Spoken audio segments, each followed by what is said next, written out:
भाई हम सोचत आनी कि संजना के ब्याह कर देवे के चाही। ठीक बा, ठीक है सोचा तारा। वैसे भी बिटिया ब्याह के लायक हो गईल बा। बाकी यार आजकल के जमाना में लोग दहेज बहुत मांगता और तू तो जाना ताड़ा कि इतना दौलत हमरा पास नहीं खे। देखा यार, ब्याह तो कर ही परी।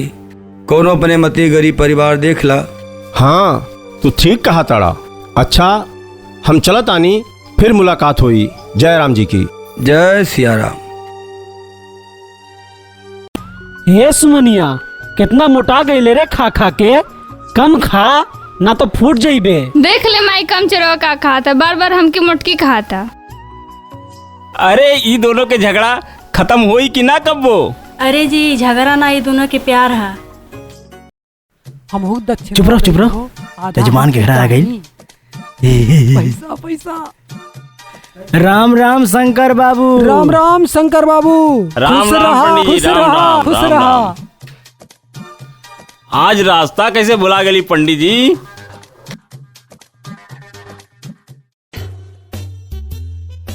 अरे जजमान, रास्ता कहाँ भुला गई? रास्ता तो मिलल बा। अरे बच्चा तनी पानी वानी पियौता। पंडित जी तुरंत ला बतानी।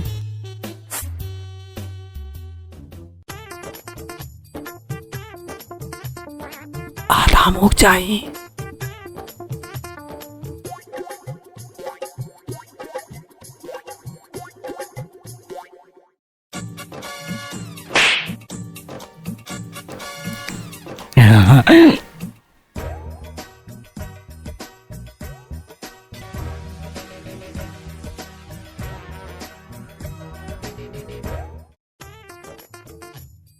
का बात बा पंडित जी, आज बड़ा खुश लागत तानी। कोनो लॉटरी लग गईल बा का?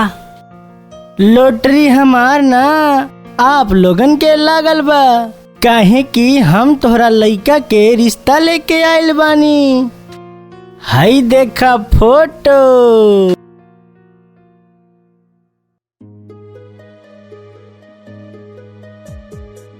चुप रहो। अच्छा ये तो बड़ी नीमन बात बा। अरे कुछ दहेज वहेज मिली कि ना मिली?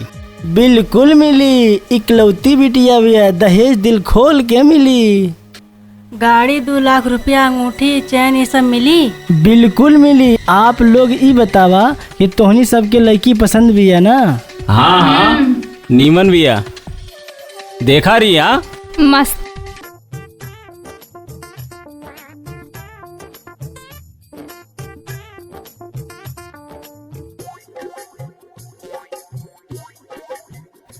ठीक बा, तब कुछ दक्षिणा क्षण मिल जाओ तो हम चली।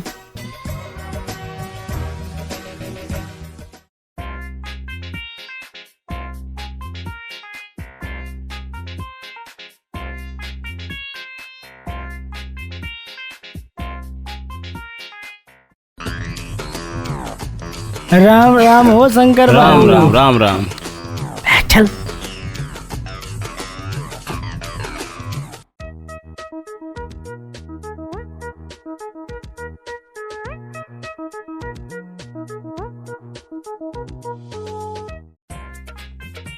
राम राम हो जजमान, का हाल? राम राम पंडित जी, सब ठीक है बा? बैठा। संजना बिटिया कुर्सी ले आवा।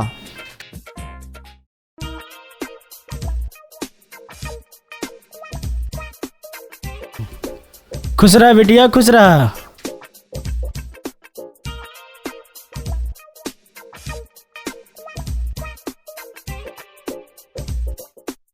का बात है पंडित जी, तबीयत तो ठीक ठाक बा ना? तबीयत ठीक बा, बड़ा घाम बा। देखा जजमान, तोहर बिटिया बियाह के काबिल हो गई बा। ज्यादा सोचा विचारी मत करा, ऐसे नीमन रिश्ता मिली ना। हाँ पंडित जी ठीक बा, लेकिन लड़का वालन की डिमांड का बा? हम ज्यादा दहेज ना दे पाए। देखा तो चिंता मत करा, ढेर दहेज ना देवे के पड़ी। ऐसन बा जजमान, हम बिहने लड़का वालन के बुला के रिश्ता फाइनल कर देता नहीं। ठीक बा? ठीक बा पंडित जी, आपके बहुत बहुत धन्यवाद है। अरे तो कुछ विदाई विदाई देवा के ऐसे चल जाई। नहीं पंडित जी, ऐसे कहे जेबा।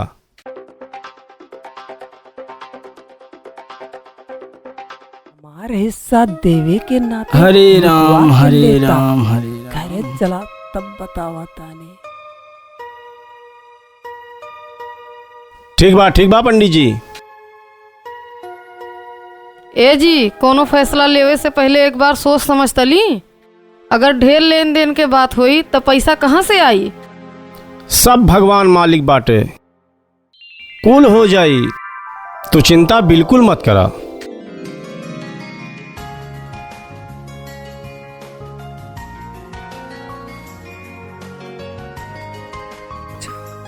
आवा पंडित जी, आवा आवा।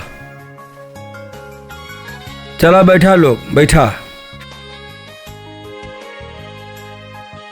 सुनो तारू हो, मेहमान आ गईले, पानी वानी ले आवा। हाँ जी, लावा तानी।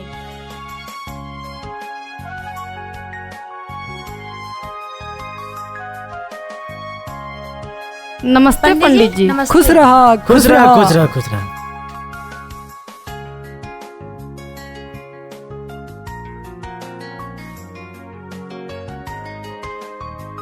आपके यहाँ आवे में कोनो तकलीफ तो ना भइल? ना ना, सब ठीक रहल। चलो ठीक चाहबे करी भैया। और बतावा, सब ठीक ठाक बानू? सब मालिक की कृपा है। राजू पानी डालो। आओ बाबू, पानी पिलावा मेहमान के।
ममता, संजना बिटिया के लिए आवा। जी, लावा तानी।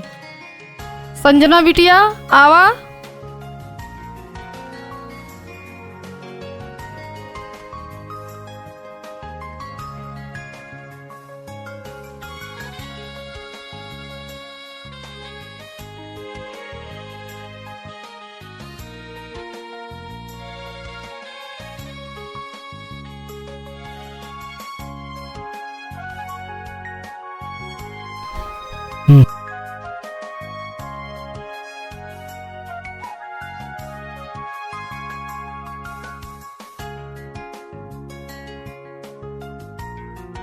संजना हमार इकलौती बिटिया बा, हम ओकरा बियाह में कौनो कसर ना छोड़ब। हमरा के लड़की पसंद बा। बेटा मनोज, तू बतावा, तोहरा के पसंद बा कि ना? जी बाबूजी, हमके पसंद भी आ। तो अब कुछ लेन देन के बात हो जाए। बिल्कुल, जौन बात होके फाइनल होके। हाँ हाँ, बतावा भैया, का डिमांड बा? देखा, आजकल सब जौन देता दे दिया, हम का कही।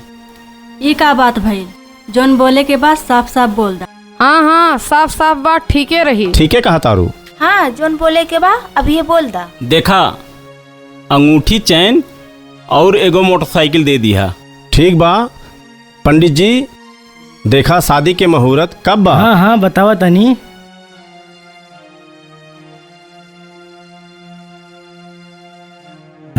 अगला महीना में 6 तारीख के बड़ा शुभ मुहूर्त बा। बोला फाइनल करल जाए। हाँ हाँ, फाइनल कर जा भैया। चला, अब दिन फाइनल हो गई, अब तैयारी में लगल जा। बहुत काम करे के बा, वैसे भी समय बहुत कम बा।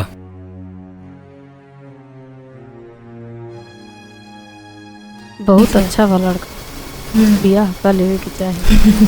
चलल जा, बियाह के तैयारी में लगल जाए। अच्छा, नमस्कार नमस्कार नमस्कार। नमस्कार।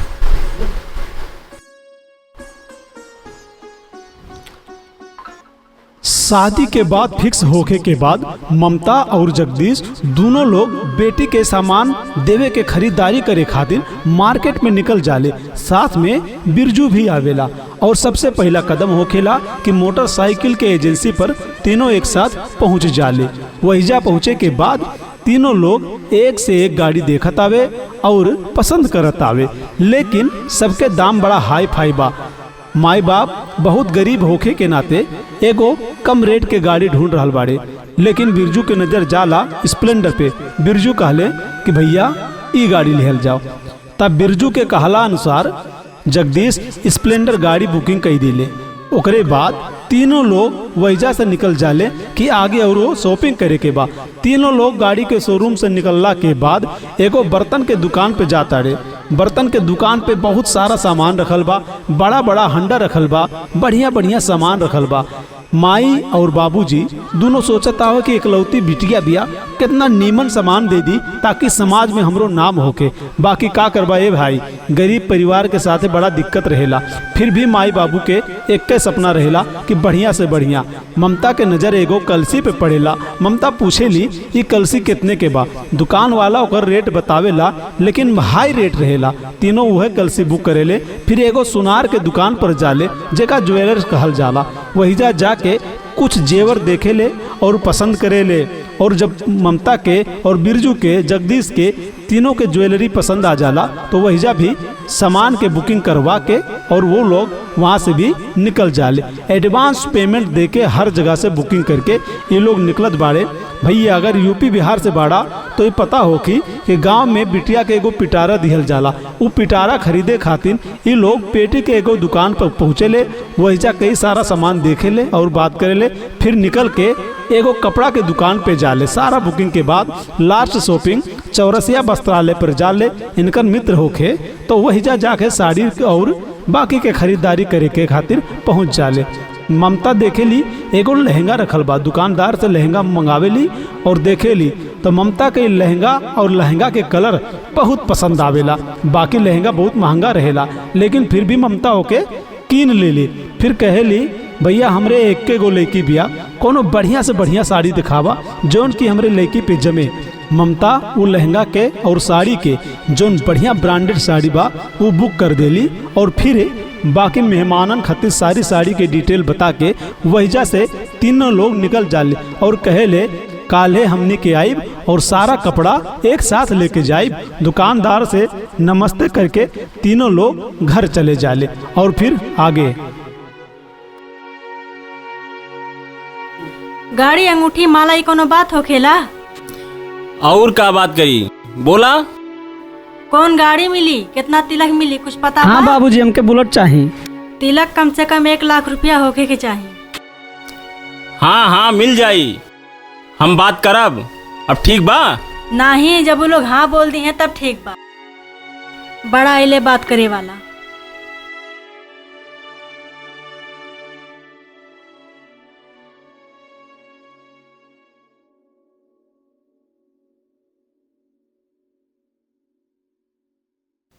हेलो। राम राम समधी जी। हाँ राम राम समधी भाई, का हाल चाल बा? सब ठीक बा, बस तैयारी में लागल बानी। अरे भाई बात तो भइल, बाकी कुछ बात अधूरा रह गइल बा। का बात बा बोला। ऊ लड़का पूछत रहल कौन गाड़ी मिली, कुछ फाइनल ना भइल। अच्छा। हम सोचली कि पूछ ली आपसे। समधी जी हीरो हुंडा दे और पैसा भी जमा कर देले बानी। पूरा 1 लाख की गाड़ी बा। का? हाँ समधी जी। Hero Honda? हाँ हाँ हीरो हुंडा। हमार बेटा तो बुलेट मांगत रहल। बुलेट? वो कितने मिली समधी जी? काहे तोहरा के पता नहीं के? हमके कुछ पता नहीं खे। ज्यादा महंगा नहीं खे, यह कुछ 3 लाख बस और 1 लाख तिलक दे दिया, ज्यादा कुछ नहीं। कहा? ई का कहा ताड़ा समझी जी? इतना पैसा राउर हम कहाँ से लाई? कुछ रहम करा। हाँ देखा समझी जी, हम इतना पैसा कहाँ से लाई? अगर हो पाई तो ठीक बा, नहीं तो रिश्ता कैंसिल समझा। अरे समधी जी तनी रहम करा, का बोलो तानी? हेलो हेलो हेलो हेलो समधी जी, फोन कट गई कि काट देले?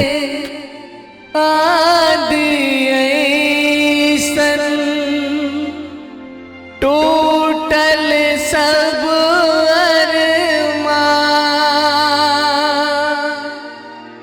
लागल आग खुशी में ऐसन बूझे नहे भगवान। का हो पंडित जी, ये कौन रिश्ता ले आइला है? का भाई? अब वो लोग 1 लाख रुपया तिलक और बुलेट गाड़ी के डिमांड करता। बुलेट गाड़ी 3 लाख के मिलेला, हम इतना पैसा कहाँ से लाई? देखा जजमान, एमे हम का कर सकीला, माफ करा, हम जाता नहीं। अरे जल्दी जल्दी भागा बाबा, ना तो लथेरी कमरी है। बड़ा अजीब पंडित भाई दबा, भागे ससुर धोती उठा के। हम का करी, हमके कुछ समझ में नहीं खे आवत। करे के का बा, रिश्ता कैंसिल करा, बात खत्म। ना ना, सब रिश्तेदार के न्योता दे चुकल बानी, अब रिश्ता कैंसिल हो जाई तो पूरे समाज में का मुंह दिखाई? का समाज की वजह से अपन जान दे दे बा? इज्जत जाए से बेहतर बा कि जन्मे चल जाए। भैया, जगदीश भैया। जगदीश इतना टेंशन में गईल बा, हमके लगा था कोनो गलत कदम न उठा ले। का करी, कुछ समझ नहीं आता, का करी हम। हे माता रानी, सब कुछ ठीक है ठाक रखिया।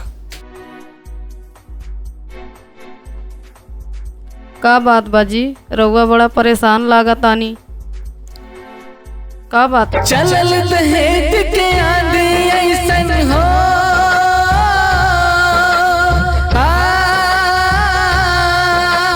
चलल दहेज के आंधी ऐसन टूटल सब अरमान, लागल आग खुशी में ऐसन बुझना भगवान। दहेजेवा पाप पाप दहेजेवा पाप बड़का भी साप, बड़का भी साप दहेजेवा पाप पाप। बाबूजी हमके ई शादी नहीं के करे के, आप ई शादी कैंसिल कर दी, हम ई शादी ना करब।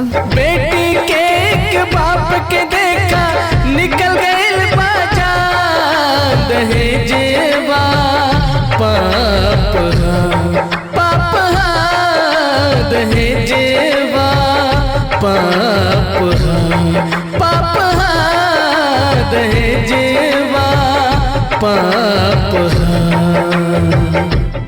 बड़का भी साप, बड़का भी साप दहेजेवा पाप पाप दहेजेवा पाप।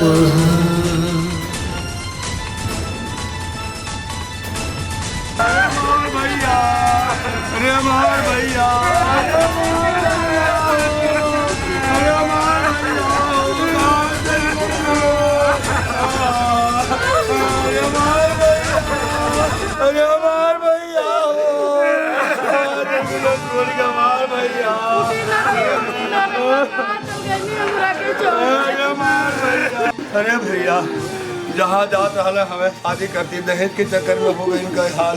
ये हमारे दोस्त मर गए, दोस्त हमारे कबो नहीं है लड़के।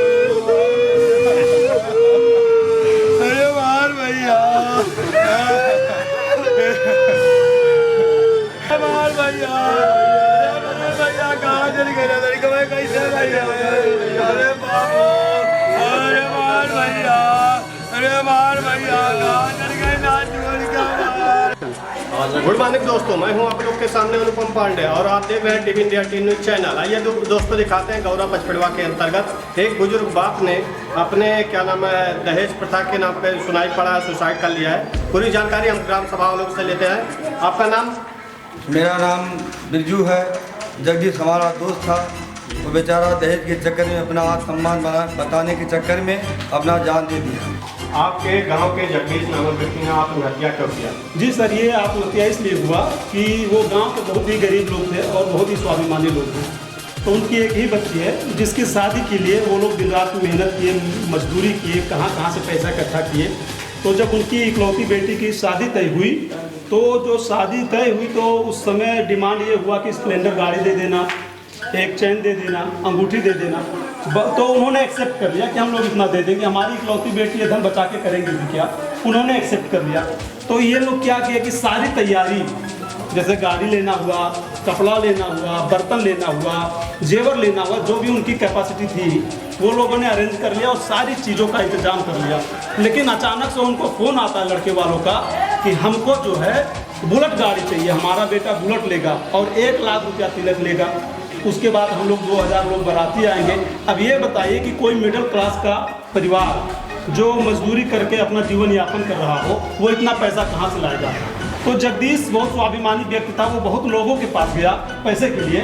जब उसका पैसे का इंतजाम कहीं नहीं हुआ, न्योता बट गया था, कार्ड बट गया था, रिश्तेदारी में बेइज्जती होनी थी, इसी बेइज्जती के डर से उसने आत्महत्या कर लिया।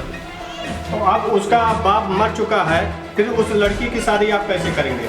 अब हम क्या करेंगे? अब देखिए क्या होगा कि उनके माँ बाप, भाई सबका परिवार होता है, हम लोग क्या करेंगे, गांव के लोग थोड़ा सा योगदान देते हैं, बाकी वो परिवार अपने जैसा कहीं गरीब परिवार देखेगा, नहीं तो वही होगा जैसे बाप ने किया वैसे माँ बेटी दोनों आत्महत्या करेंगे।